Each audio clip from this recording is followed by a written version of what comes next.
Doctora Camblón, ¿cómo empieza su contacto con el mundo de la semiótica, con esta vasta trayectoria que lleva realizando en nuestra universidad? Bueno, mi contacto se inicia cuando entro en crisis con el campo de las letras, en virtud de que sentía que la gran especialización a que se había llegado con la teoría literaria y que fue lo que yo más estudié en Buenos Aires, en este contexto era un lugar de trabajo poco adecuado, y entonces empecé a estudiar mucha lingüística y sobre todo sociolingüística. Y a partir de la sociolingüística, que fueron mis primeros trabajos, fueron más bien de diagnóstico en sociolingüística, me di cuenta que el paradigma disciplinar de la semiótica me brindaba un campo de trabajo mucho más interesante, más amplio y que no expulsaba la literatura. Entonces,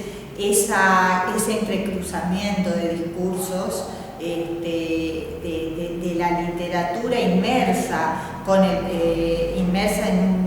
en una sociedad complicada donde los discursos se cruzan, se hibridan, se mezclan, creo que era un campo muy amplio. Entonces, en la semiótica también podía yo hacer análisis literario, o sea, no abandonar mi primera pasión. Y creo que esto me fue llevando, y entonces mantuve esos dos campos de trabajo, tanto en la literatura, donde me especialicé en determinados autores, cuanto en la alfabetización en zona de fronteras, ¿no? O sea que son dos campos bastante diferentes, no obstante tienen puntos de convergencia.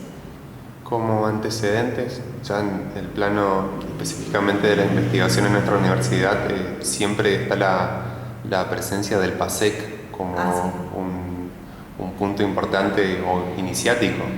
Y fue un proyecto, en realidad el primer proyecto de investigación que yo completé fue con la Fundación Humberto Pérez.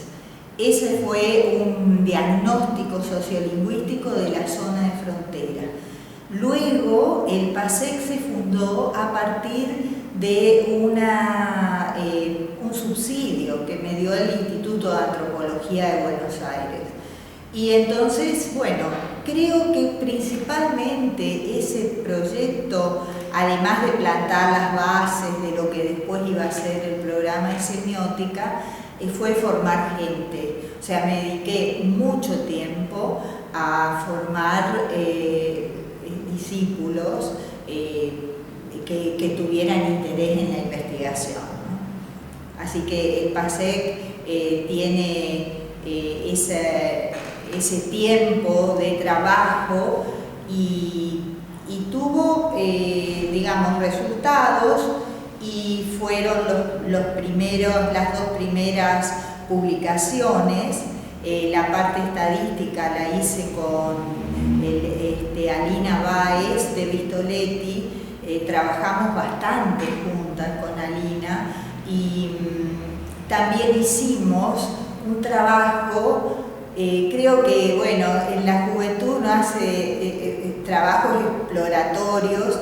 Hicimos un trabajo sobre la interpretación de las órdenes médicas por parte de las madres en los periféricos. Entonces, bueno, ahí hacíamos filmaciones y hicimos muchas, yo diría, pruebas, metodologías de investigación.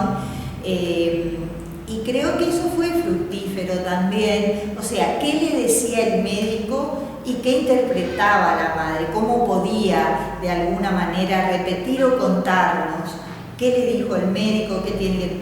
Y eso fue una buena experiencia también para tener una idea panorámica, global, de los equívocos que se dan entre un metalenguaje médico y las interpretaciones del sentido común, más las fricciones entre médicos de afuera, o sea, médicos de otros lugares, que también su ritmo de discurso a la persona poco habituada a tener distintos contactos, eso era notable, como se le hacía como una lengua extranjera, ¿no?